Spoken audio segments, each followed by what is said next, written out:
আসসালামু আলাইকুম রহমতুল্লাহ। প্রিয় দর্শক, আপনারা কেমন আছেন? আশা করি ভালো আছেন। প্রিয় দর্শক, দেশ কিংবা প্রবাসীর সকল ব্যাংক গ্রাহকদের জন্য একটি গুরুত্বপূর্ণ নিউজ।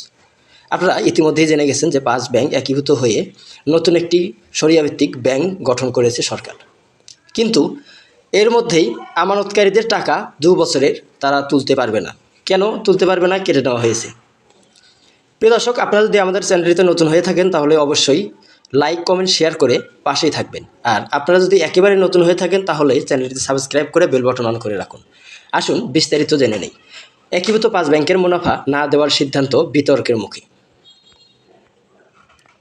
একীভূত 5 ব্যাংকের আমানতকারীদের 2024 ও 25 সালের মুনাফা না দেওয়ার সিদ্ধান্ত নিয়ে বিতর্ক তৈরি হয়েছে। ব্যাংকের এই সিদ্ধান্তের পর সম্মিলিত ইসলামী ব্যাংকের বিভিন্ন শাখায় ক্ষুব্ধ প্রক্রিয়া দেখিয়েছেন অনেক আমানতকারী।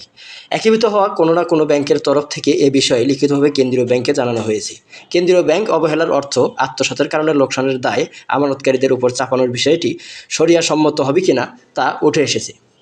বিষয়টি নিয়ে সেন্ট্রাল শরিয়া বোর্ডে আলোচনা হলেও কোনো সমাধান হয়নি বলে জানা গেছে। ঋণের অর্থ আত্মসাৎ সহ নানা অনিয়মের কারণে দুর্বল হয়ে পড়া এক্সিম সোশ্যাল, ফার্স্ট সিকিউরিটি ইসলামী ব্যাংক, ইউনিয়ন ব্যাংক ও গ্লোবাল ইসলামী ব্যাংক গঠন করেছে সরকার। এসব ব্যাংকে প্রায় 76 লাখ আমানতকারী। তাদের বিতরণের করা 1,92,000 কোটি টাকা ঋণের 77% খেলাপি হওয়ার তথ্য রয়েছে।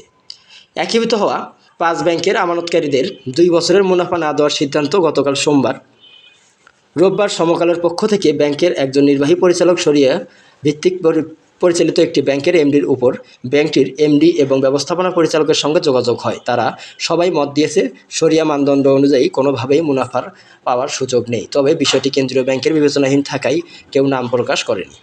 জানা গেছে বাংলাদেশ ব্যাংকের ভেতরে ভিন্ন ভিন্ন মত রয়েছে। এরকম অবস্থায় গত সপ্তাহে দেওয়া সিদ্ধান্ত পরিবর্তন করার কেউ নেই। তা না হলে আমানত পাওয়ার নিয়ে অনিশ্চয়তা তৈরি হতে পারে। 2024 সালের 1 জানুয়ারি থেকে 2025 সালের 28 ডিসেম্বর পর্যন্ত আমানতের মুনাফা নেই বলে বিবেচনা করে। বিশ্লেষকরা বলেন, বাংলাদেশের শরিয়া ভিত্তিক ব্যাংকগুলো সঞ্চয়ী ও মেয়াদি আমানত নেয় মুদ্রাবা আর চলতি আমানত নেয় আল ওয়াহদিয়া পদ্ধতিতে।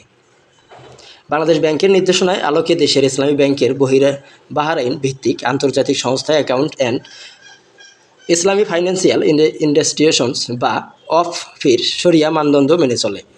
সে অনুযায়ী মুদ্রা বা ট্রাস্ট ভিত্তিক চুক্তি স্বাভাবিক পরিস্থিতিতে ব্যবসার লোকসান হলে মুদ্রাবী তথ্য ব্যাংক দায়ী থাকবে না। জানতে চাইলে সেন্ট্রাল শরিয়া বোর্ডের ডক্টর মোহাম্মদ মঞ্জুরে ইলাহি সমকালকে বলেন, শরিয়া বোর্ড এ নিয়ে বসেছে। মতামতের জন্য আরও 2-3 দিন সময় লাগবে। মতামত দেওয়ার জন্য বিভিন্ন তথ্য চাওয়া হয়েছে। এখানে শরিয়া অনেকগুলোতে সমাধান হবে কিনা সেটা নিয়ে একটু সময় লাগবে। প্রিয় দর্শক, আজকের মতন এই পর্যন্ত থাকছে। পরবর্তীতে সব নিউজ পেতে আমাদের সঙ্গে থাকুন।